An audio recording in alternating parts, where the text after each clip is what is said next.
శ్రీ అవసరాల రామకృష్ణారావు కథలు 14వ భాగం 6/12/23 30వ కథ పేక ముక్కలు అనే సంపుటిలోని కథలివి. గుర్తు తెలుసుకో చెట్టు దులుపుకు, అది కథ పేరు. ఎవరు ఆ బల్ల బుద్ధి చెబుతుంది? మా గురుమూర్తే. వీడికింత వాగ్దాటి ఎప్పుడొచ్చింది? లోకంలో ఎవరికైనా ఏ పరిస్థితిలో అయినా గురుస్థాయికి ఎగబ్రాకగలడని ముందే ఊహించి వీడికి పేరు చిన్నప్పుడే పెట్టారా? లేకపోతే ఇంత పెద్ద పబ్లిక్ మీటింగులో ఇంతమంది ధనికులు రాజకీయవేత్తలు స్టేజీని అలంకరించి ఉండగా గొంతెత్తి మాట్లాడడమే గొప్ప, వాళ్ళనే దెబ్బతీయటమా? ఎంత ఆశ్చర్యం! కాబట్టి సోదర సోదరీమణులారా, మర్చిపోకండి, ఇది వనమహోత్సవ వారోత్సవం. ఇంటికి వెళ్ళగానే తలో చెట్టు నాటుకోండి. చెట్ల ఉపయోగం నేను ఇప్పుడు కొత్తగా చెప్పాల్సిన అవసరం లేదు.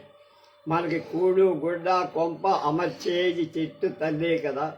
మన పూర్వీకులు ఆకు వలము తిని బతికారు. మన ముత్తాతలందరూ వనచరుడే అని సైన్స్ చెబుతోంది. మన పెద్దలు మొల చుట్టూ ఆకులే చుట్టుకునేవాళ్ళు. అవి కూడా మానేశాడు మన శివదేవుడు. ఆకులు కూడా తినడం ఎందుకని అపర్ణ అనిపించుకుంది మన పార్వతి అమ్మ. పుణ్యభూమిలో పుట్టిన మన దేశ ప్రజలు చెడిపోకుండా అదే స్థితిలో ఎప్పటికీ ఉండేలాగా మన నాయకులు కృషి చేస్తున్నారు. దేశంలో 3 అంతులు జనం చెట్ల నీడనే చిరునవ్వుతో ఎప్పటికీ కాలక్షేపం చెయ్యటం ఓహ, ఎంత కమనీయ దృశ్యం! పైన పక్షులు, కింద అనాథ పక్షులు అని కెట్టని వాళ్ళంటే మనకేం పోయింది? క్రమంగా మన దేశ ప్రజ 50 మంది అక్కడికే చేరుకునే స్వర్గయుగం రాకుండా ఇప్పుడు రానున్నదో చెట్ల కింద చేత కవులు కీర్తించిన, దేశ సేవకులు గుర్తించిన ఈ హరిత విప్లవంలో ప్రతి వ్యక్తి ఒక హరి అయి తనకు తానుగా పునరంకితం కావాలి. కావున మహాజనులారా, చెట్టుతో ప్రతి మనిషి చెత్తా పట్టాలు వేయాలి. చెట్ల గుట్టుమట్లు ఎవరికి వాళ్ళు తెలుసుకొని కొల్లగొట్టుకోవాలి. ఎంత బయట చెట్టు కార్యక్రమంలో ఈ క్షణం మొదలు పురజనులంతా అన్నారు. గురుమూర్తి ఉపన్యాసం ఓ కోతి అయితే నేనిప్పుడు చెప్పిన భాగం ఆ కోతి తోక చివర కుచ్చులో ఒక వెంట్రుక. ఆ వ్యంగ్య వైభవం చూసి వాడి ఫ్రెండుగా ఎంతో గర్వం కలిగింది నాకు. తిరిగి వచ్చేస్తుంటే భుజం మీద బరువుగా చెయ్యేసి పలకరించాడు. అంతేకాదు, హోటల్కి తీసుకెళ్లి మస్తుగా మేవితే కానీ వదిలి పెట్టాల. మంచి బ్రూ కాఫీ పట్టించి ఖరీదైన సిగరెట్టు ముట్టించి పార్కులో కూర్చున్నాం. 2 ఏళ్ళు ఆ ఊరి నుంచి బదిలీ అయి వెళ్ళిపోయారు. మళ్ళీ మరో ఫ్రెండు పెళ్ళికొచ్చి పెళ్ళికొచ్చి ఇదే చూడటం వాడు. అదంతా వడ్డీతో సహా తీర్చేశాడు వాడు. ఈ కొద్ది కాలంలో బాగా డబ్బు చేసుకున్నట్టు వాడు పెడుతున్న ఖర్చే తెలుస్తోంది. అదే మరోలా అన్నారు, ఎంత ఎదిగిపోయావోయ్ మూర్తి! ఎదగటం కాదు, నా మొహం కాదు, మరేం చెయ్యలేక నేనైనా బాగుపడదామని తెగించానంటే. వింతగా వినడమే నాలాంటి వాడు చెయ్యగలి. అవునరా, నీతో చెప్పుకోవడానికి నాకే ఎలాంటి పరిస్థితినైనా డబ్బుగా మార్చుకోగల రాజకీయ పాఠం వంట పట్టించుకోగల. పాపం మన దేశ ప్రజల్ని ఎల్లకాలం జంతువుల్లా బలి చెయ్యటానికి గొప్ప కృషి చేస్తున్నారు ప్రభుత్వాలు.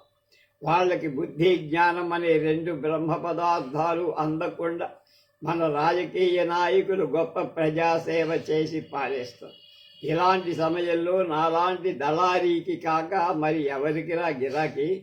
వాడి వైపే చూస్తున్నా అలా చెప్పుకుపోతున్నారు. మన భారతీయ సోదరుడు మంచి ధైర్యం ఉన్నవాడులే. వాళ్ళకి ఒక్కటే ధీమా అనుకుంటా. దేశానికి 3 వైపులా సముద్రం, వైపు కొండలు కదా. ఏదైనా ఆపద ముంచుకొస్తే హాయిగా దిగిపోవటానికి కనుక చూపు మేరలో గంగ. అలా కాదు, బతికుండాలంటే ఎచ్చక కొండ మీదికి పారిపోయి. లేదురా, ఇటువంటి భూమి ఇంకెందు. ఎంత సీరియస్గా చెబుతున్నా నీ సెన్స్ ఆఫ్ హ్యూమర్ వదలవు కదా అన్నాను. అది లేని బ్రతికే ఉందిరా బడాభాయ్. పరమాన్నం ఎంత చప్పగా ఉన్నా ఒక జీడి పరుపుకు పంటికి తగిలితే చాలు. నన్ను అడ్డు పెట్టక చెప్పింది వింటూ నువ్వే ఆలోచి. నీ మటుకు నువ్వే చూడు. స్వతంత్రం రాకముందు కళ్ళు తాగడం ఓ తప్పు పనిగా భావించా. ఊరి సేవల ఎక్కడో ఏడిసేవి కళ్ళు పాక. స్వతంత్రం వచ్చాక ఈ నేలకు మన దేశంలో ప్రగతి పథంలో ప్రసరించేది మద్య వ్యాపారం ఒకటి. మెదడుకు మేత వేసే లైబ్రరీలు కొన్ని గంటలే తెరిచి ఉంటాయి. ఎంతో అవసరమైన దుకాణాలు, పోస్టాఫీసులు, బ్యాంకులు కూడా పరిమిత కాలంలోనే పనిచేస్తాయి. ప్రాణాన్ని రక్షించే మందులు దొరికే షాపులు కూడా అన్ని రాత్రింబవళ్ళు తెరచి ఉండవు. ఏటేటా షాపుల సంఖ్య పెంచుకుంటూ 24 గంటలు ప్రజాసేవలో అంతర్లీనమైనది దేశంలో ఒక్కటే, అవే బ్రాందీ షాపు. తనకు ఓటు వేసి గెలిపించిన ప్రజ ఎక్కడ ఇబ్బంది పడిపోతారు అని ప్రభుత్వమే చక్కగా సారాయి దుకాణాలు నిర్వహిస్తోంది. అంతేకాదు ముఖ్యావసర వస్తువులైన బియ్యం, పంచదార, కిరసనాయిలు, సిమెంటు ఇలాంటి వాటి ధర ఎంత పెరిగినా అసలు దొరక్కపోయినా సర్కారు వారేం పట్టించుకోరు. తాము సప్లై చేసే సారాయి సబ్సిడీ రేటు మాత్రం పైసా పెరగకుండా ఎంతో జాగ్రత్త తీసుకుంటారు. ప్రజలు తాము పిచ్చివాళ్లుగా ఉండాలని నిర్ణయిస్తుకున్న కొంతకాలం విప్లవాలు రేపకుండా తాను పాటించే ప్రజ ఎల్లకాలం తప్ప తాగి పడుండాలని ప్రభుత్వం అన్ని మందు జాగ్రత్తలు తీసుకుంటుంది. నిశ్శబ్దంగా వింటున్నానే. వరుసగా సిగరెట్ తగిలేస్తూ ఇప్పుడు జరుగుతున్నదేమిటో దాని మీద ప్రజా దృష్టి కేంద్రీకృతం కాకుండా గుప్తరాజ్యం నాటి స్వర్ణయుగం వైపు 10 ఏళ్లలో ప్రతి కన్యకి ఒక భర్త పథకం వైపు మరణిస్తుంది. ప్రస్తుత సమస్యలు పక్కకి ప్రతి జిల్లాలోనూ సీమ పందుల పెంపకం, గిరిజన క్రీడల కోసం 5 కోట్ల మంజూరు లాంటివి ఎవరికి అందుబాటులో లేని విషయాలు ఎంతో ప్రాధాన్యత ప్రకటిస్తాయి. ఒక్కటి చెప్తా విను. జ్వాలపాట పాడుతున్న వారిదిత కాదు, ఎప్పటికీ మెలకువరాని దద్దమ్మలది తప్పు అన్నారు పెద్దవారు. అయితే మనలాంటి వాడు ఏం చెయ్యాలంటావు అన్నా నేను. ఏం చెయ్యలేక, వీళ్ళని ఎడ్యుకేట్ చెయ్యలేక, ఈ మందలో మనం కూడా కలిసి పోలేక యువతనికి వచ్చేసామని ఎంతసేపు ఆఖరికి మనం కూడా వీళ్ళని ఎక్స్ప్లాయిట్ చేస్తున్నామని పాపపు చెంతే ఇలా అప్పుడప్పుడు మాటల మంటలు కట్టకాని కాలం. గురుమూర్తి తను లేచి నాకు చెయ్యి అందించారు. పదా ఎని చెప్పుకుంటుంటే జరిగేనివి. మునుపు డల్గా ఉండేవాడివి, ఇప్పుడు కబుర్లు నేర్చావురా అన్న. అవును, కావలసినంత కరెన్సీ కేరితే కబుర్లకేం లోటురా, మిగిలేవి అవే. దారిలో ఇక ఉండబెట్టలేక నిలదీశ. ఉన్నట్టుండి ఇంత డబ్బు ఎప్పుడు ఎలా సంపాదించావు? చెప్పా కదరా, ప్రజల అమాయకత్వమే ప్రభుత్వానికి పెట్టుబడి. కొల్లగొట్టడం కోటి రకాలు. ఒక ఉదాహరణ మాత్రమే నీకు ఇస్తా. అదైనా వనమహోత్సవ వారం కనుక దానికి సంబంధించి వీళ్ళు సాధారణంగా స్కూళ్ళ ముందు, కాలేజీల ముందు మామిడి తోటలు పెంచుతారు. ఎందుకో ఆలోచించావా? లెక్చరర్ పనిచేస్తున్నావుగా చెప్పు. దానికి లెక్చరర్ పనక్కల్లా ఎవడైనా చెప్పగలడు. మా కాలేజీ ఆవరణలో కూడా మామిడి తోట ఉంది. ఎందుకంటే ఏం చెప్తాము, 1,00,000 ఉపయోగాలు. చల్లట నీడనిస్తుందని స్టూడెంట్స్ క్లాసులు లేనప్పుడు కూర్చొని కబుర్లు ఆడుకోవటానికి దాని కింద. నిజమే, నువ్వు ఎన్ని ఊహించగలవు అన్నీ ఊహించవు. చెట్టు దాని ఉపయోగాల మీద వ్యాసం రాయించావనుకో, స్టూడెంట్స్ నుంచి ఎన్ని పాయింట్స్ ఎక్స్పెక్ట్ చేశావో అన్నీ చెప్పి మధ్యని నన్ను అడుగుతావేమిటి? అది నాకు ఒళ్ళి మండింది. అయినా అణచుకొని ఓ 10-15 లాభావల దాకా వివరించా. నువ్వు మర్చిపోయింది ఒకటి ఉందిరా, చెప్పిన దాంట్లో తప్పు కూడా ఉంటుంది. రెండింటికి సంబంధము ఉంది. అట్టే కంగారు పడక చెప్పింది ఫాలో అవ్వండి. ఎలా ఏటా కాసే మామిడి పళ్ళ వల్ల కాలేజీకి ఆర్థికంగా లాభం అని చెప్పావుగా, అంతకంటే అసందర్భం ఉందిరా. ఎంత కట్టుదిట్టమైన కాపలా ఉంచిన కూతుర్లాంటి కుర్రాళ్ళని కంట్రోల్ చెయ్యటం ఎవరి తరంరా. చెట్టున ఇలా మామిడి పింద కనపడిందో లేదో స్టూడెంట్స్ చూపు ఎప్పుడు అక్కడే కదా. రాయి విసరని కుర్రాడిది తనది కాని వస్తువుపై ఎంత మోజు ఉంటుందో చెప్పడానికి ఇదొక ట్రైనింగ్ సెంటర్ కాదంటావా? ఇది చెట్టు వలన ప్రయోజనమేనా అని నేను అన్నానా? కొంచెం దృష్టి ముందుకు ఇక్కడ యాస్బెస్టాస్ షెడ్స్ అనబడే క్లాసు రూములు ఉన్నాయి కదా, ఎప్పుడూ సిమెంట్ రేకులే వేయిస్తారు, స్లాబ్లు వేయించరు. తగిన ఫండ్స్ లేవనే సాగుతావు. ఎందుకో ఆలోచించావా? మనం ఇప్పుడు చెట్ల గురించి మాట్లాడుతున్నాం. అదే నేను చెప్పే, వయసు వస్తున్న కుర్రాళ్ళు బలంగా చెట్ల మీదికి విసిరిన రాళ్ళు అక్కడ ఉండవు కదా, పక్కనున్న షెడ్ల మీద పడతాయి కదా, అవి పగులుతాయి కదా. ఏటా సిమెంట్ రేకులు తిరిగేయాలి కదా, అవి ఎవరో ఓ బిజినెస్ మ్యాన్ సప్లై చెయ్యాలి కదా. అందులో పాలక వర్గానికి సప్లై ఇవ్వాలి కదా. అందులో పాలక వర్గానికి సప్లైదారుకి 50-50 కమిషన్ కదా. ఊరికే వచ్చే ఈ వార్షికం ఎవడు వదులుకుంటారా? చెట్టుని నమ్మి చెడిపోయిన వాడు ఉన్నారా? దేర్ఫోర్ తలు చెట్టు నాటారు. రిడిక్యులస్. అలా జరుగుతుందనే స్కీముతో కాలేజీల కాంపౌండ్లో తోటలు పెంచుతున్నారంటే నమ్మటం కష్టంగా ఉందిరా అన్నా. ముందు ఆ ఉద్దేశం లేకపోవచ్చు, కానీ కన్ను కప్పే పద్ధతి ఒకటి కనపడ్డా దోపిడీదారు ఇక వెనకంజ వేయరు.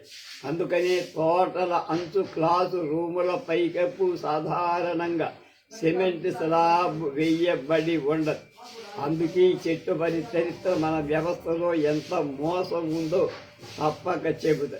అది కూడా చెట్టు వలన ఒక ఉపయోగమే తెలుసా? కనుక ఓ ప్రజనులారా, నేనేవో చెట్టు నాటుడు అనేవాడి మాటకి పైకి నవ్వు లోపల ఏడుపు వచ్చేశాయి.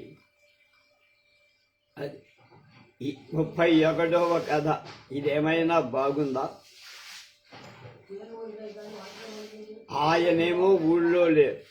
మా అమ్మాయి దుర్గా వాళ్ళ స్కూల్కి పిల్లలతో పిక్నిక్ వెళ్ళి అన్ని పనులు చేసి పని మనిషి వెళ్ళిపోయి రెండో పూట రాలేదని చెబుతూ ఊరికే కూర్చోలేక ఎదుటి అలమారా సర్దితే అందులో మా ఝాన్సీ చేతి ఏ 2 ఏళ్ల దాటిదో బయటపడి అంకురమ్మనే గొప్ప సినిమా వచ్చిందని తప్పక చూడబడి 2 ఏళ్ల పై మాటగా ఝాన్సీని మర్చిపోయే మార్పు నాలో ఏం వచ్చిందో నాకే వింతగా తోచింది.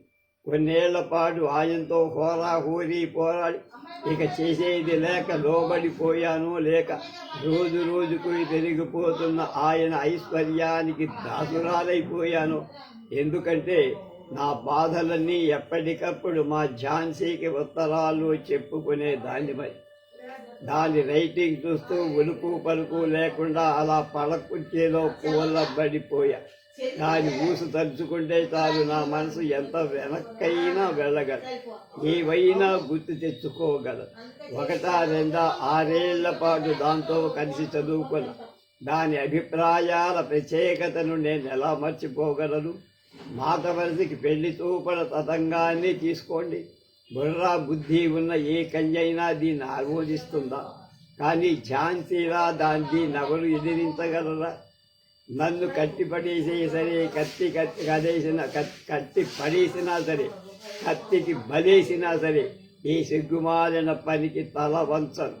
పెద్ద పెద్ద కేకలేస్తా, ఊరు వాడ ఏకం చేస్తాను అని కన్నవారి మీదే కాలు దువ్వగలరా ఎవరైనా? లలితా, పోనీ నువ్వే చెప్పవే. ఏదైనా కొనుక్కోవడానికి మనం బజారుకు వెళ్తాం. కొనుక్కునే వస్తువు మన దగ్గరకు వస్తుందా? మనమే వస్తువు దగ్గరికి వెళ్తామా? కట్నాలు ఇచ్చి మనం పెళ్లి కొడుకుని కొనుక్కుంటున్నాం కదా. వాడెవడే మధ్యన మన ఇంటికి వచ్చి మనల్ని సెలెక్ట్ చేసుకోవడానికి? డబ్బు మంది ప్రశ్నలు వాడివా? అందుకో నీకే అసందర్భం తోచట్లేదురా? తోచకే. ఆ రోజుకి 5వ పెళ్లి చూపల తతంగకి తల వంచాను. ఎప్పటి నుంచో వస్తున్న ఆచారం అది. నేనేం బదులు చెప్పగలను? పోని మరో ముఖ్య విషయం ఏ విధంగా మన పెళ్ళిళ్ళ వ్యవహారమే చూడు. అంతకుముందు ఆడపెళ్లి వాళ్ళెవరో వరుడు ఎరగదు. అయినా కట్నాలు కానుకలు ఆశించి చెయ్యి దాచడం అని ఏ విధంగా చూసినా బిచ్చగాడి లక్షణమే కదా. అక్కడ యాచకుడు ఎవరు పెళ్లికొడు, దాత ఎవరు పెళ్లి కూతురు. అప్పనంగా ఆస్తి చేజిక్కించుకునే దరిద్రుణ్ణి తరిమి తరిమి కొట్టగా ఎదురు సన్నాహం అనే పేరుతో బాజా భజంత్రులతో ఆహ్వానమా. ఏ కాశీకో వెళ్ళిపోతానన్న ఆ దౌర్భాగ్యుడు పోజు కొడితే అలా వద్దు మా అక్కడికి పెళ్లి చేస్తానని బావమరి చేత బతిమాలించడమా. అన్నిటినీ మించి అంత ఘోరానికి వడికట్టిన వాణ్ణి కొత్త బట్టలు పెట్టి దర్జాగా కూర్చోబెట్టి 10 మందిలో కాళ్ళు కడగటమా. వాడి ఈ హోదాకి మూల కారణమైన పెళ్లి కూతురు పాప ఏదో తప్పు చేసినట్టు తలవంతు కూర్చోటమా. ఇలాంటి కసాయివాడ మేకా కథకి అర్థం కాని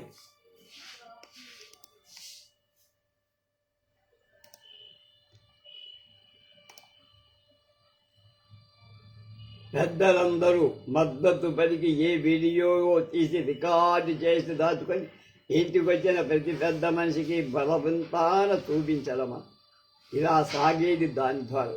ఏదేమైతే అది అంతే. మన పాలన సంప్రదాయము సంస్కారము అంటూ ఏటా కొన్ని లక్షల కళ్యాణ మండపాలు భాజా భజంతరీలు మాగిపోతూనే ఉన్నాయి. ఇప్పటికే 2 ఏళ్ళై కాపురం చేస్తూ పురుడు పోసుకోవటానికి నేను మా పుట్టింటికి చేరాను కూడా. ఆఖరిని చేసే శుభకార్యం అంటూ బాగా డబ్బున్న వాళ్ళ సంబంధం దొరికిందని మురిసిపోతూ లేనిపోని భేషజాలకు పోయి పెద్ద ఎత్తున చేసిన నా పెళ్లి ఖర్చులకే మా వాళ్ళు ఓ వంతు చిదిగిపోయారు. మా ఆయన గొంతెమ్మ కోరికలకు తట్టుకోలేక క్రమంగా చతికెళ్ళబడిపోయారు. నిజంగా నా పురిటి ఖర్చుకు తట్టుకునే శక్తి అప్పటికి మా వాళ్ళకి లేదు. ఆయనకి తెలియకుండా ఓ జాత గాజుల మేసి నేనే ఎలాగో కమ్ముకొచ్చి పురిటి ముందు జబ్బు చేసి నన్ను ప్రైవేట్ హాస్పిటల్లో చేర్చవలసిందిగా వచ్చి పట్టుకున్న గుండె కూడా వదలక మా అమ్మే ఓ పేషెంట్ అయి నాకేం చేస్తుంది. మా చిన్నక్క పెద్దక్క పై ఊళ్ళలో ఉన్నారు. ఇక మా ఊళ్ళో నాకు ఝాన్సీయే తోడైంది. ఝాన్సీ వాళ్ళ అమ్మగారు ఊరుకోలేకపోయి నీ తోటి వాళ్ళందరికీ పెళ్ళిళ్ళై బుద్ధిగా కాపరాలు చేసుకుంటున్నారు. పిల్లా పాప కలిగి బసగా బతుకుతున్నారు. నా పిల్లలైనా ఏ ఒక్కరు ఇలా లేరమ్మా. ఈ పిశాచి ఏ అమావాస్య నాడు కనుకొన పడిందో, ఇదెక్కడి పిల్లో ఏం లోకము. పెళ్లి చూపలకైనా కూర్చోదట, ఇదెక్కడి చోద్యమ. ఇక దీనికి పెళ్ళెలా అవుతుందో, ఎవరితోనైనా లేచిపోతుందో ఏమి. ఈ దిక్కుమాలిన పెళ్లి తంతుకు వంతపాడి కన్నా లేచిపోవడం బెటరమ్మా. ఎవరైనా సరైన వాళ్ళని చూసి పుణ్యం కట్టుకుందో ఎంచక్కా లేచిపోతా. అవి తల్లితోనే పరాచకం. ఏం చెప్పను. సరే, ఆ ప్రతి రోజుల్లో రాత్రుడు నా దగ్గర పడుకొని నాకు సాయం చేసిన అంతాక సాయమా పొరపాటు జీవితకాలం అంతా ఉండిపోయే మహోపక. ప్రతి ముందు రోజుల్లో నాతో హోరాహోరీ వారి ఎలాగో ఒప్పి చూపెక్టమీ చేయించుకోవడానికి పిల్లల్ని ఎందుకు కనాలో అని నాకు నచ్చజెప్పి ఇంతకు ముందే నా ఉత్తరాల ద్వారా మా వారి దోపిడీ లక్షణాలు బాగా పసికట్టి ఉండేవి. అవకాశం వచ్చింది వదిలిపెట్టకు అని నన్ను హెచ్చరించి భర్త అమెరికాలో ఉన్నాడని అనుమతి పత్రం తర్వాత సంపాదించి పంపడానికి తండ్రి పూచి అని లేడీ డాక్టర్ అమ్మకి హామీ పత్రం రాసిచ్చి అమెరికా చల్లగా చేయించేసి అప్పుడే మా దుర్గ పుట్టింది. దుర్గాబాయి దేశ్ముఖ్ అని పేరు ఝాన్సీయే సూచించింది. ఆడదాని కన్నందుకే మా ఆయన వాళ్ళు అనరాని మాటలంటూ ఆడపిల్లలకి భరసాలు కూడా ఏమిటని నోటికొచ్చినట్టు ఉత్తరాలు రాస్తూ ఎంతో హింసించారు. 6 నెలల పాటు మళ్ళీ ఇటు తిరిగి చూడలేదు. బెంగపెట్టుకొని అదో అవమానంగా భావించి రోగం పెంచుకొని మా అమ్మ కళ్ళు మూసి పేరుకు వచ్చి ఇంట్లో సామాన్లు ఏమైనా ఉంటే తగువులాడుకు తన్నుకుపోయారు. మా అక్కల్లో ఏ ఒక్కరు నా కన్ను తుడిచిన వారు కాలేకపోయారు. దుర్గని ఎత్తుకొని పుట్టెడు కష్టంతో ఇల్లు చేరిన నన్ను గొమ్మల్లోనే మా ఆయన దులిపి దొరల కొట్టేశారు. ఇక చూపెక్టే విషయం ఆ అడిది మగవాడి దగ్గర దాచగలదు. తిట్టిన ఆ బూతులు నా నోటితో నేను చెప్పలేను. ఎంత దారుణానికి ఉడికట్టిందే మీ అమ్మ. అల్లుడితే మాట మాత్రమైనా చెప్పకుండా ఇలాంటి వెధవ పని చేయిస్తుందా? కొండు దావా వేసి దీన్ని జైల్లో పెట్టేస్తానని రంకదేశ. ఆ కోపంలో ఆవిడ చచ్చి నెల దాటిందనే విషయం మర్చిపోయి అక్కడితో ఆ కసి మా ఝాన్సీ దిశ మరలకుండా చల్లారిపోవడం ఆ కొద్ది అదృష్టాల్లో ఒకటి. శరీరం రకరకాల హింసలకు గురైనా మనసు మాత్రం ఎదురు తిరుగుతూనే ఉండే. ఆ రోజుల్లో తరతరాల నుంచి విలువలకి తనకి మాత్రమే అనుకూలంగా తీర్చుకు దిచ్చిదిద్దుకొని ఈ సంఘాన్ని తయారు చేశాడు మగాడనేవాడు. పిల్లల్ని పెంచే పద్ధతిలోనే అప్పటిదాకా ఆడపిల్లని హీనంగా చూసే ఏర్పాట్లన్నీ సజీవంగానే వర్ధిల్లుతాయి. సంఘ నీతి సాహిత్య రీతి ఆ పద్ధతిలోనే ఎప్పటి నుంచో నిరాటంగా రాజ్యమేలుతాయి. చిన్నప్పుడు ఎదిగే వయస్సులో ఝాన్సీ నాలో నాటిన భావ బజారం కొద్ది రోజుల్లో అది నాకు చదివి వినిపించిన విప్లవ సాహిత్య ప్రభావం కొన్నేళ్ల పాటు నన్ను ఊపిరాడనివ్వలే. నా జీవిత అనారోగ్యమన్నది నా జీవితంలో ఎరగను. కొరిట్లో చేసిన జబ్బు, ఆపరేషన్ తర్వాత కలిగిన చికాకు చాలా తొందరలోనే సర్దుకుని 5 ఏళ్ల ఆడపిల్లలతో ఉప్పుల కుప్ప ఉయ్యారి భామ ఒకటే కాదు, కోతి కొమ్మచ్చి ఆడటానికి కూడా రెడీ అయింది నా శరీరం. కానీ నేను ఆడదాన్ని. ఇప్పటికే ఎన్నిటికో తల వంచి సర్దుకుపోతున్న మామూలు స్త్రీ. ప్రకృతి ప్రసాదించిన బలమే కాక సంఘమిచ్చిన ఆమోద ముద్రా బలంతో యజమాని తయారీ అయి మొగుడి ముందు బానిసగా తల ఊపక నేను చేసేదేముంది? అన్నిటినీ మించి ఆర్థిక పుష్టి అవడానికి అత్యవసరమై అతి ముఖ్య విషయం విస్మరించి ఇక తను రకరకాల దోపిడీ విధాలతో ఆడదానిననే మాట దేవుడు మనిషిననే మాట కూడా మర్చిపోయేలా కండిషన్ చేసి పారేశాడు నన్ను మా ఆయన.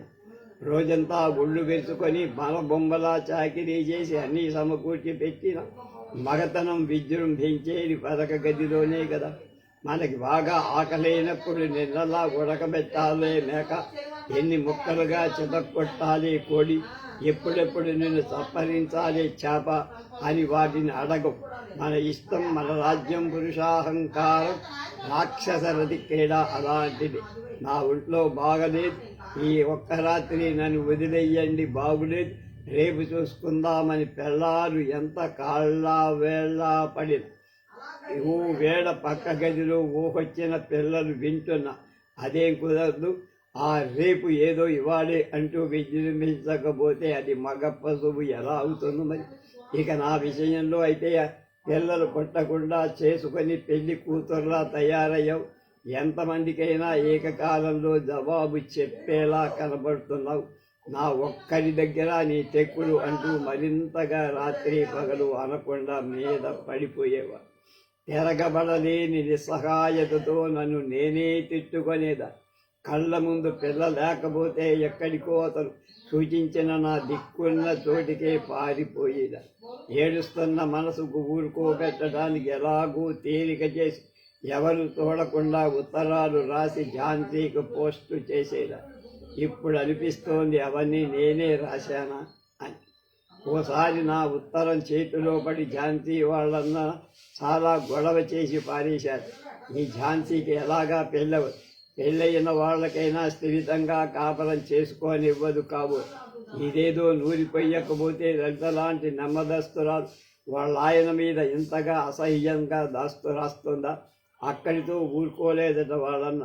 పోస్ట్ మ్యాన్ పిలిపించి ఆ కవరు నీ రైటింగు చూపించి ఇలాంటి కవర్లు వస్తే వెంటనే చించేస్తే ఒక్కొక్క కవర్కి 5 రూపాయల చొప్పున ఇస్తానని బేరం పెట్టాడు.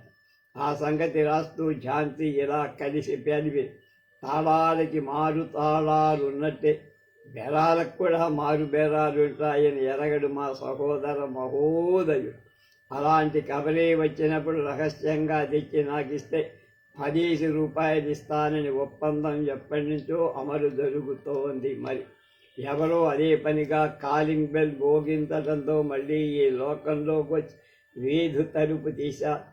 ఎంతే చేస్తే పేపర్ విలువ ఖరీదు చెల్లించి తలిపేసి మళ్ళీ కూర్చొని ఆ చీటీ చూశా. అప్పుడే గుర్తొచ్చింది, ముందు రోజు పేపర్ చూసి వెరిఫై చేసుకున్న అంకురం మళ్ళీ వచ్చిందట.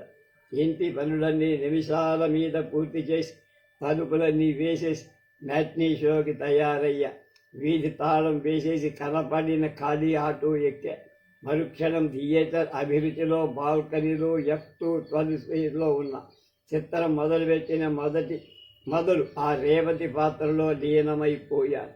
ఎక్కడున్నానో తెలియనంతగా పిచ్చి వెర్రి అయిపోయి ఒక మంచి పని కోసం దేన్నైనా వదులుకోగల ఆ పాత్ర ఒంటరి పోరాటం నన్ను నిలువెల్లా ఓ పొదుపు కుదిపి ఇంతకు మించిన అద్భుతం ఆ థియేటర్లోనే ఎదురుపడుతుందని నేను కలలో కూడా అనుకోలే. అదే సినిమాకి వచ్చిన ఝాన్సీని ఆ షో అవగానే కలుసుకున్నా. ఆటోలో మా ఇంటికి వెళ్తూ దారిలో కొన్నో కబుర్లు చెప్పుకున్నాం. ఎంఏ అయ్యాక ఏదో కంప్యూటర్ కోర్సులో అప్పుడే ఏడాది చేరింది. వేరే పార్ట్ టైం జాబ్ చేస్తాను. ఆఫీసుకు దగ్గరగా ఊళ్ళోని వేరే సమస్త సదుపాయాలు ఉన్న వాటా తీసుకొని తనదైన ఎస్టాబ్లిష్మెంట్ కొని ఏడాది దాటి ఉత్తరాలు రాయడానికి బద్ధకం కదా, నాలా రాయలేదు. సాధారణంగా ఓ కార్డు మీద గెలుగుతుంది. మహారాష్ట్రే చిన్న చీటీ లాంటి. నాకు ఈ వివరాలు తెలియజేశానంది. అందలేదు. మరి అదేమిటే, ఆస్తి పంచుకొని మీ అన్నదమ్మద్దరూ ఎవరి మటుకు వాళ్ళు వెళ్ళిపోయారన్నావు. కాదుతే ఇక మిగిలింది ఆ పాత పెంకుటిల్లు, మొదలైపోయిన మీ అమ్మ నాన్న, ప్రావిడెంట్ ఫండ్, గ్రాడ్యుయేటీ, మీ అక్క పెళ్లికే హరించుకుపోయని చెప్పావు. 500 పెన్షన్ డబ్బులతో ఆ కరువు రోజుల్లో ఎలా బతుకుతున్నారనుకున్నావు? ఏం చేయమన్నావే? అట్నుంచి కూడా కోఆపరేషన్ ఉండాలి కదా. అక్కడుంటే రాత్రింబావుళ్ళు పెళ్ళు అని ఒకటే డబ్బు తందుకుపోయిన కొడుకుల మీద కొంచెమైనా కోపం లేదు. ఇంట్లో ఉండి అన్నీ చూస్తున్న కూతురే బరువు. గుండెల మీద కుంపడనే మాట ఎవడు కనిపెట్టాడు? వాడిని పెత్తోడి తగలబెట్టాలి. తల్లిదండ్రులే మా మటుకు మమ్మల్ని మాకు నచ్చిన తీరులో బతకనివ్వరా? 30 ఏళ్ళు దగ్గర పడుతున్నా ఇంకా దాని ముఖం దానికేం తెలుస్తుంది? నిన్న మొన్నటి పిల్లగానే ఉన్నానే. నెలలా 2000 సంపాదించి ఎంతో ఇచ్చేస్తున్నా. ఆఖరికి నా తెలియకుండానే ఆ రెండో పెళ్లి వాడితో సంబంధం నిశ్చయం చేసి కట్నంగా ఆ పెంకుటిల్లు అనుకున్నారు.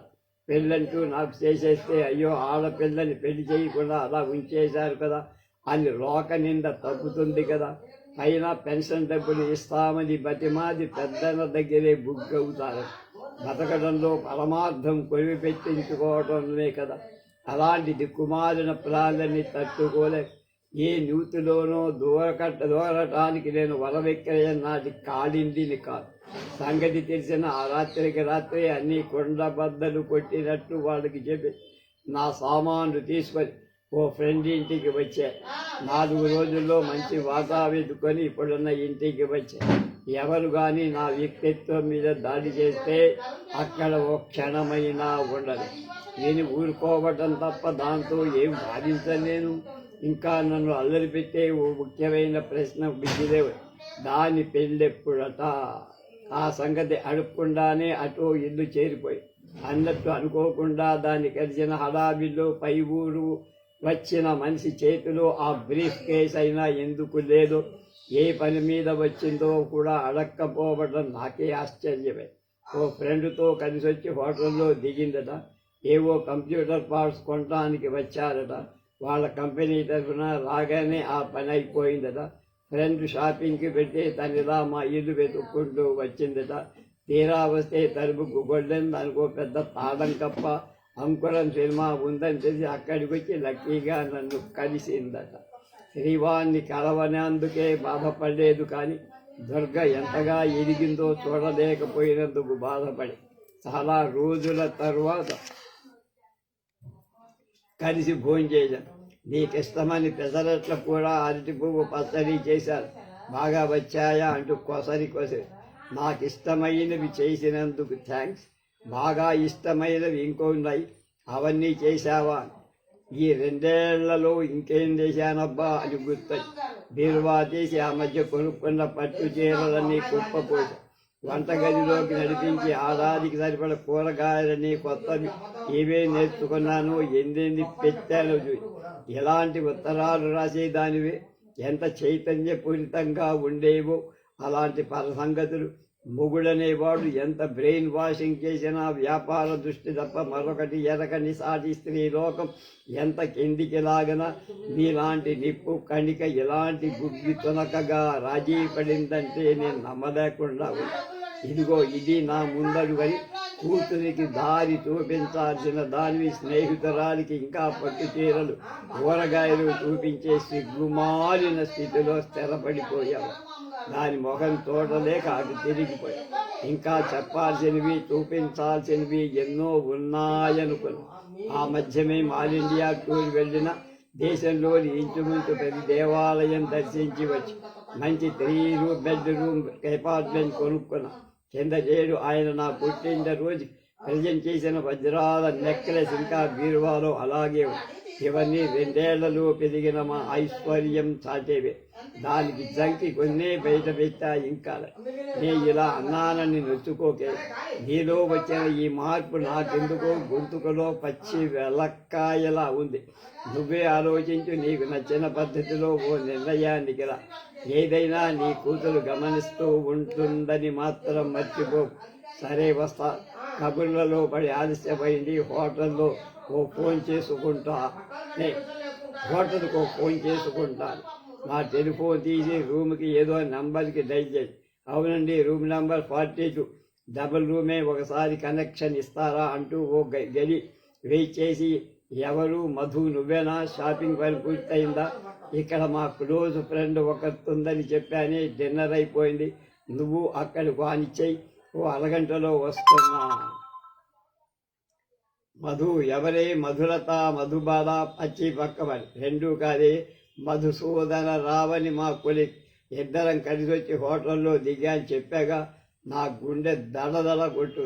అనుకున్నది ఆచరణలో పెట్టగల ధైర్యశాలి ఏదైనా తనకు నచ్చిన ఎవరినో రిజిస్టర్ మ్యారేజీ చేసుకొని ఉంటుంది. హనీమూన్ ఇలా వచ్చి ఉంటుంది.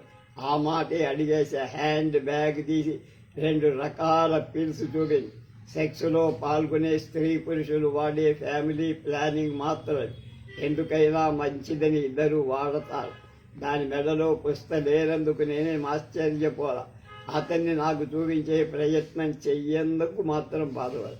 ఎలా ఉంటాడే, బాగుంటాడా అని అడగకుండా మాత్రం ఉండలేకపోయా. ప్రస్తుతానికి పర్వాలేదు, ముందు ముందు చూడ. ఓలే ఎప్పటికో అప్పటికి నీకు నచ్చిన వాడిని కట్టుకున్నావు కదా. కట్టుకోవడం ఇదే నీ మొహం. ఇంకా మేము ప్రొబేషన్ పీరియడ్లోనే ఉన్నాం కదా. అయితే ప్రేమించుకొని ఉంటారు, మ్యారేజ్ డేస్ ఎలా ఫిక్స్ అయ్యింది కదా అని ఇలా వచ్చేసి ఉండాలి. అవునా? అదేంటిదే ప్రాక్టికల్ ఆస్పెక్ట్ తప్ప ప్రేమ అనే దోమని పొరపాటు కూడా చొరడేవాడేవో. రొటీన్ వర్క్తో బాగా టైర్ అయి ఉంటాం కదా. మాకు రిలీఫ్ కావాలి, టెన్షన్ అయ్యి రిలీజ్ కావాలి. దానికోసం అప్పుడప్పుడు ఇలా వస్తాడు. నా ముఖంలో నెత్తురు చొక్కలేదు. ఎవరినో తీసుకొచ్చి పై ఊరి హోటల్లో సిగ్గులేక కొలగటమే దానికి సమర్థన కూడా. నువ్వు నిదానంగా వింటే నా ఈ చర్చకు మరో జస్టిఫికేషన్ కూడా కనబడుతుంది. మన పెద్దవాళ్ళు మన ఆడపిల్లలకి వరుణ్ణి వెతుక్కునే ఛాన్స్ జన్మలో ఇవ్వరు.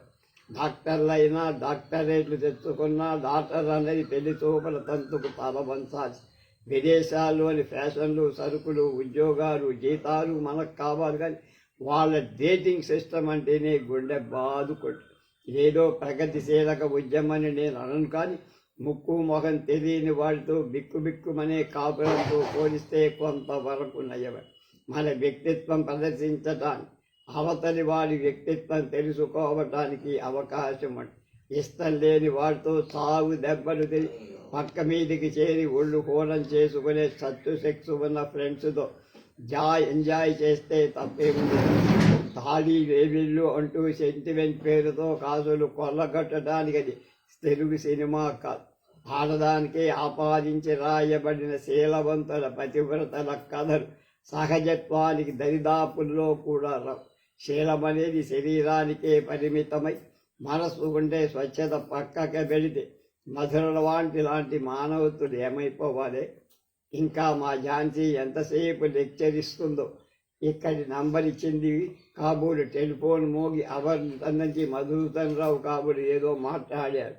నువ్వే ఆలోచించు లలిత, మన మటుకు మనం తెగించి మనకు తోచిన మంచి పద్ధతి ఎంచుకోకపోతే మరి బయటపడలేరు.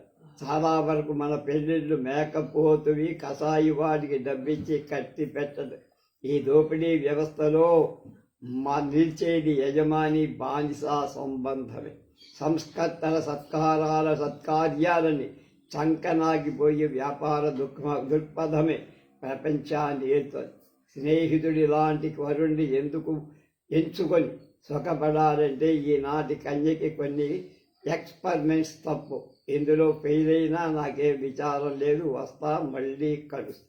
నాలో తుఫాను రేపి ఝాన్సీ వెళ్ళి ఎంతగా చదువు సంస్కారం ఉన్న అమ్మాయి అయినా ఎలా చెడిపోతుందో అనిపిస్తుంది. ఝాన్సీ ఉదంతం విన్న వారికెవరికే అది చెడిపోవడము. నిస్సహాయులైన ఓ కన్య బాగుపడటానికి తీసుకొని కఠినమైన నిర్ణయము. దాంతో ఇంత పరిచయం ఉన్న నేనే చెప్పలేకపోతున్నా. ఇంతకీ బాగుపడ్డావని నేను బాగుపడ్డానని నేను బాగుకున్నదేమిటో నాకేం అర్థం కావలే. రచన జన్మదిన సంచిక ఫిబ్రవరి 1999. సంచితార్థం 32వ కథ. అనుకున్నవన్నీ ఆచరణలో పెట్టలేని సాధారణ మానవులం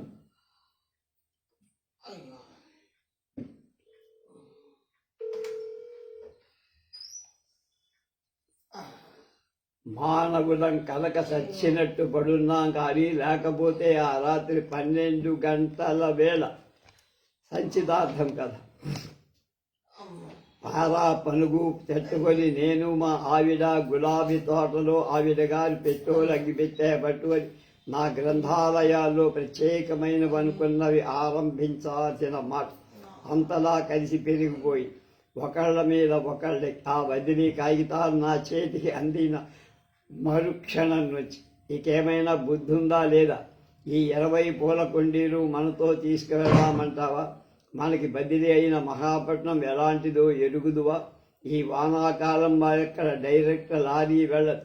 చుట్టూ తిరిగి 2 రైళ్లు మారి అక్కడి నుంచి 30 మైళ్ళు నాటు తెప్ప మీద ప్రయాణం చేస్తే గాని ఆ ఊరు రాదు.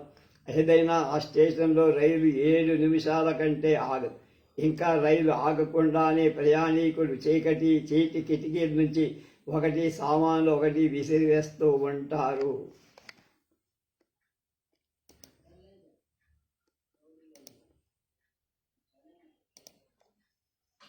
అన్ని సామాన్లు వెళ్ళా. ఈ 2 పూల మొక్కలు వెళ్ళనన్నాయా? సాలెద్దరు మీ దబాయింత అంటూ నా అర్థానికి ఇంతటి బాధలు సహస్రాంగి అని అయినా అనిపించుకోంత తేలిగా అన్నీ వినికో. అయ్యో పాపం, 2 నీ పూల కుండీలు? 2 ఏమిటి? మొన్న తెచ్చివేసిన ఆరెంజ్ గులాబీతో సహా ఉంటే ఓ 22 ఉంటాయి. ఆఖరి మాట చెప్తున్నా, ఆ 23 ఇక్కడ ఉంచాల్సిందే. ఆ 23వ శాల్తీ తనే అని గ్రహించలేనంత వెర్రిదేం కాదు మా ఆవిడ. అంతగా వాటిని వదిలి రాలేకపోతే వాటితో పాటు నువ్వు ఇక్కడే ఉండిపో, అంతేగాని వాటి తీసుకువెళ్ళడం కుదరదని నేను చెప్పకుండానే గ్రహించేసినట్టుంది. అలాగే మా 1117 ఇక్కడ ఉంటాయి కదా, వాటిని వదిలి ఈ 23 ఎక్కడికి వెళ్ళగలవు అంది ధీమాగా. నా పర్సనల్ లైబ్రరీ ఆ మధ్య లెక్కిస్తే 1000కి దరిదాపుల్లో ఉన్నట్టు తెలియదు. అన్ని ఎక్కువ పుస్తకాలైనా సరదా చేసి ఆ కొలత తీర్చి 1000 చేశా.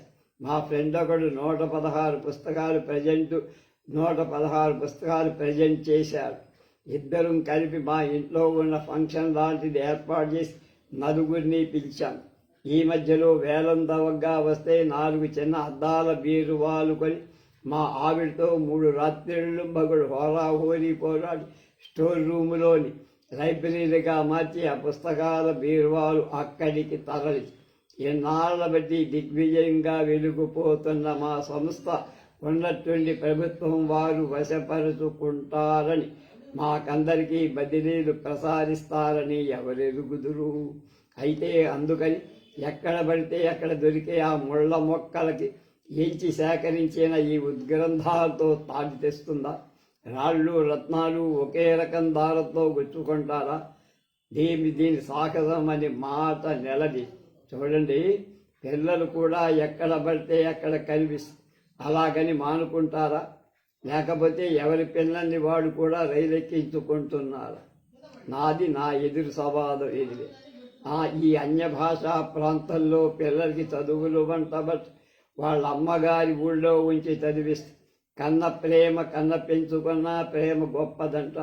కాబట్టి మా శ్రీమతికి ప్రస్తుతం పువ్వులే పుత్రికలు, నాకు పుస్తకాలే పుత్రులు. వీళ్ళు మన అభిమాన పాత్రుడు. వీళ్ళని రైలెక్కించడం మనకు ఎలా తప్పదు? వీళ్ళు కాక మనం ఎలాగా ఉండలేం?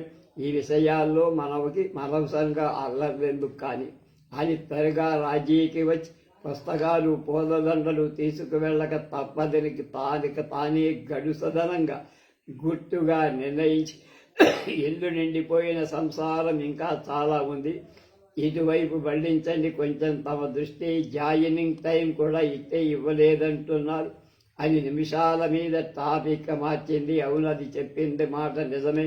చేటలు బుట్టలు క్యాలెండర్లు జైపుళ్ళు ఇలాంటి ఒక బలమైన మనిషి గోడ అవతలకి గెలవాటు వెయ్యగలిగిన వస్తువుల మాట అటుంచి నలుగురు వస్తాదులు కలిసిన కదలపలేని సరుకులు చాలానే చేరాయి మా ఇంట్లో.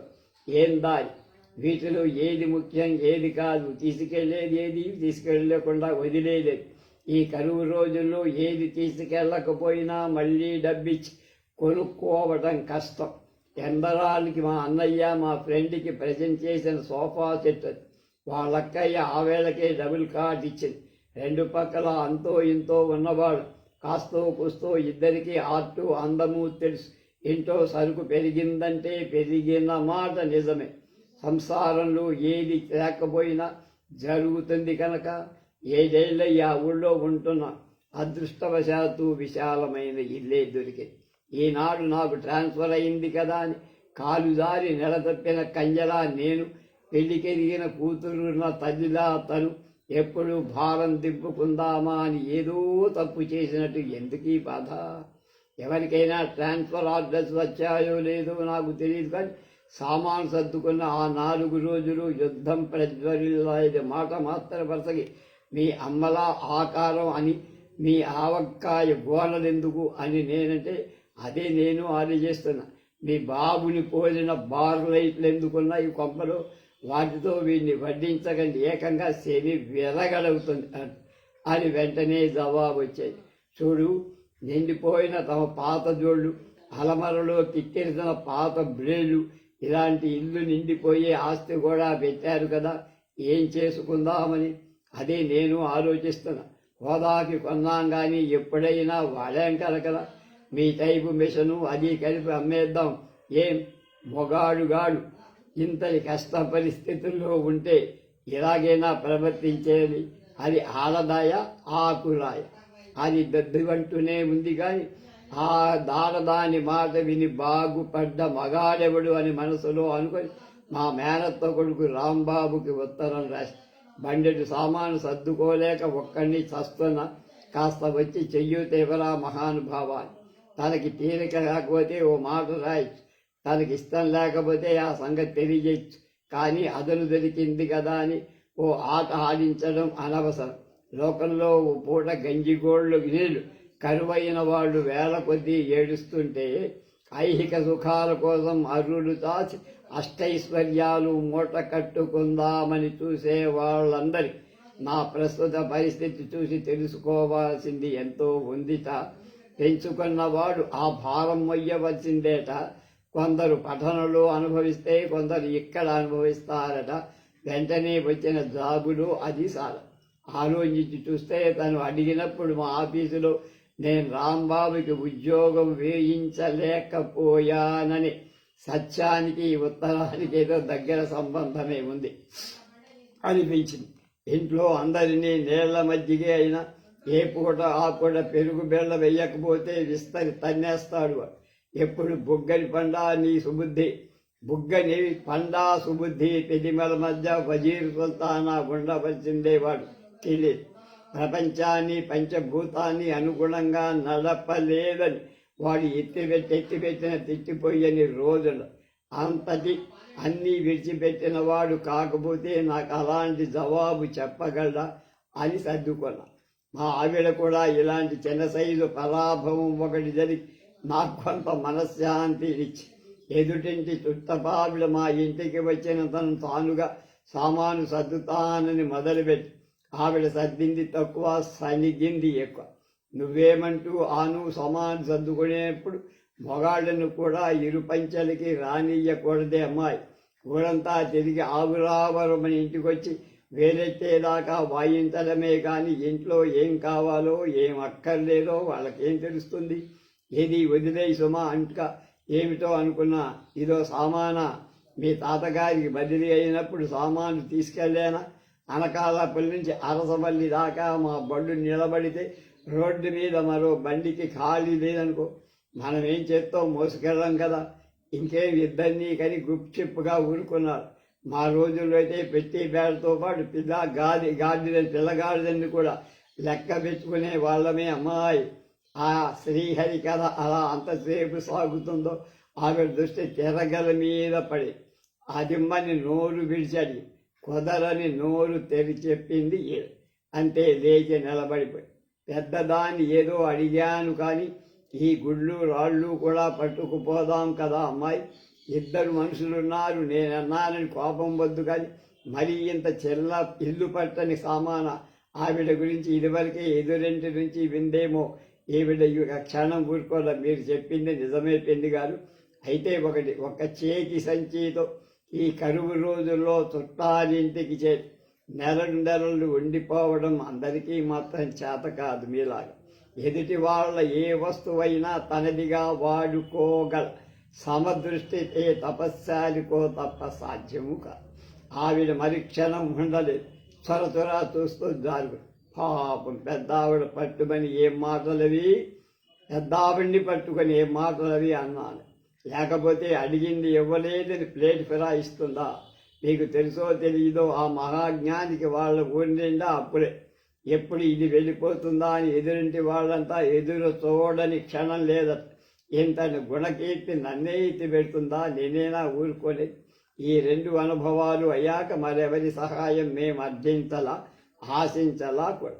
డబ్బిస్తే మనం ఎలా చెబితే అలా చేసేవాళ్ళు ఇంకా దొరుకుతున్నారు కాబట్టి అలాంటి వాళ్ళ చేత పనులు చేయించి సామాను కట్టించి స్టేషన్ తరలించి కొన్ని గూడ్సుల్లో బుక్ చేయించాం. ముఖ్యమైనవి విలువైనవి అనుకున్నవి కొన్ని కూడా తీసుకెళ్ళాం. ఎలా అయితేనే సచ్చి చెడి అడంగు చేయడం.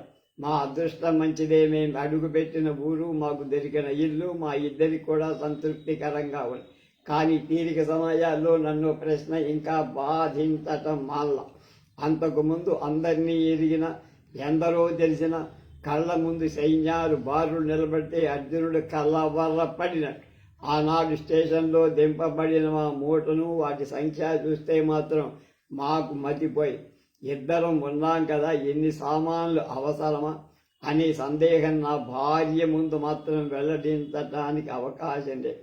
ఈ విషయంలో ఆవిడికి 2 పూటల మాటలంటూ లేవు. ఉపయోగిస్తున్న ప్రతి వస్తువు మనకు అవసరం అని ఆమె చెక్కు చెదరని అభిప్రాయం. పైకి అనకపోవచ్చు కానీ నా బాధలు నాకున్నాయి. ఈ ప్రయాణంలో మా ఎలక్ట్రిక్ గ్రైండర్ పాడై అది రిపేర్ చేసేవాళ్ళు మా ఊరి చుట్టుపక్కల లేరు. మా గ్యాస్ పొయ్యి అలా దాచుకొని పూజించాల్సిందే. కనుచూప మేర గ్యాస్ సప్లై లేదు. అవి కొనుక్కోకపోతే ఈ బాధ ఉండకపోను అని పొరపాటును నేను అన్నదానికి మా ఆవిడ చెప్పిన జవాబిది. ఓ గృహస్థితి, ఓ కొడుకు కూతురు ఉన్నారనుకుందాం. కర్మజాలకు కొడుకు పరీక్షలో పేరయ్యాడు. వాడు పేదవాడు కనుక వాళ్ళిచ్చే రేటుకు తెలిసినంత మేర వాళ్ళ అమ్మాయికి వరుణ్ణి సప్లై చేస్తూ లేదనుకుందాం. వీళ్ళని కనకపోతే ఉంటే ఈ చీకాకు తప్పేది కదా అని తల్లిదండ్రులు అనుకుంటారా? దీనికి నేను జవాబు ఏమీ లేకపోయినా ఈ వస్తువుల్ని మా ఆవిడ పిల్లల్ని ప్రేమిస్తోందని స్పష్టంగా అర్థమైంది.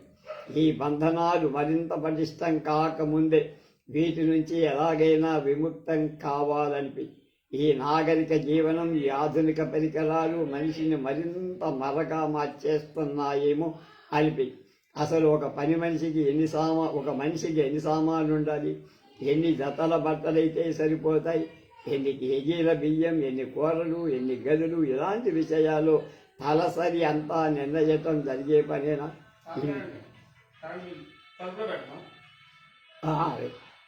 ఇది జరగని నాడు ఎవడు గొప్ప ఎవడు బీదో ఎలా నిర్ణయిస్తాం?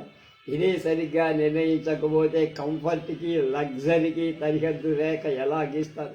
ఇలాంటి వందలాది సందేహాలు వెర్రెక్కించాయి. నేను మొదటి నుంచే ప్రేమించి ఆరాధించే మా నాన్నగారి స్నేహితుడు సుబ్రహ్మణ్యం గారికి నా మనసులో ఉన్నదంతా రాసుకుంటే కానీ నాకు తోచల. వెంటనే జవాబు వచ్చింది, బాబు నీ ఉత్తరం అందింది, నా మీద గౌరవం ఉంచి అన్నీ రాసినందుకు ఎంతో సంతోషం. నీకు ఈ మధ్య బదిలీ అయినట్టు, సామాన్లు పెరిగి ప్రయాణంలో బాగా ఇబ్బంది పడ్డట్టు రాశావు. ఇంకా ఎన్నెన్నో అనుమానాలు ఎంతో చనువుతో వెల్లడించావు. నీ సందేహ నివృత్తి చెయ్యటం నా ధర్మం నాయన. కోరికలు మనిషిని కోతిని చేసి ఆడిస్తాయి. అవేవో లేనివి కోరుకోనలా చేసి పాపాన్ని పెంచుతాయి. ఆ పాపానికి ప్రతిరూపాలే మన ఇంట్లో చేర్చుకున్న సామాన్. ఎన్నున్నా ఇంకా అన్నీ కావాలనిపిస్తుంది. లోకమంతా తెచ్చి ఇంట్లో పెట్టుకుందామనే భయంకరమైన దురాశకి ఇదే మొదటి మెట్టు సుమ. నువ్వు సమయానికి గుర్తించి వీటిని అదుపులో పెట్టుకుందామని చూడటం ఒక ఆరోగ్యకరం. ఒకటి గ్రహించు, నిండు బ్రతుకులు బతికిన మన పూర్వులకు ఇప్పుడున్న పరికరాలు ఎన్నున్నాయి? అయినా వాళ్ళ సుఖశాంతులకు ఏమైనా లోపం వచ్చిందా? ధనికులు ఆధునికులు చేస్తున్న ఈ వెర్రి తలలు దూరంగా ఉంచు. ఐహికమైన వాటి మీద భ్రమలు తగ్గించుకొని తామరాకు మీద నీటి బిందువులా జీవించు. ఒక మనిషి ఎంత తక్కువ సరుకులో జీవించగలడో ప్రయత్నించి సాధించాలి. తాపత్రయం తగ్గించుకొని పరమాత్మని పరిశోధించాలి. పూర్తిగా అర్థం కాలేదు కానీ ఏదో తృప్తినిచ్చింది ఆ ఉత్తరం. ఇది వచ్చిన 2 నెలల కాబోలు ఆయన ఉన్నట్టుండి సృష్టి చేసిందని కబురు తెలిసి నిరుసున పలాన వెళ్ళిపడ్డా. ఆయనకి వంటి మీద తెలివి లేదు. తాటాకు పాక, పేడతో అడిగిన అరుగులు, కొండలతో వంట ఆనాటి ఏ ఆశ్రమంలో అడుగుపెట్టినట్టు నేటి కృత్రిమ వాతావరణంలో కూడా ఆయన సామాన్య జీవన సరళి ఎంతగా పరిశుద్ధంగా ఉంది అని నేనేదో అనుభూతి కారణంగా అందుకున్నారు. ఆ గాడిద గుడ్డేం కాదు, అన్నీ తెంపుకోవడం అంత సులువేం కాదు. ఉన్నది ఎవరినైనా ఏనాడైనా తిననిచ్చారా? చచ్చారా?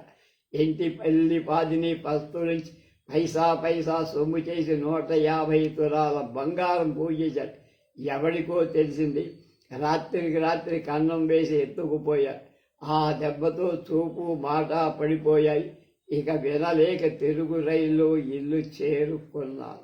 అనుకున్నవన్నీ ఆచరణలో పెట్టలేని సామాన్యులు కనుక ఊరుకున్నాం. కానీ నేను ఇల్లు చేరిన నాటి రాత్రి ఆకులు ఒక్కలు పట్టుకొని మా ఆవిడ, మంచి గంధము మల్లెపూలు పట్టుకొని నేను ఒకరికొకరు ఎంతసేపైనా ఎదురు చూడాల్సిన మాట.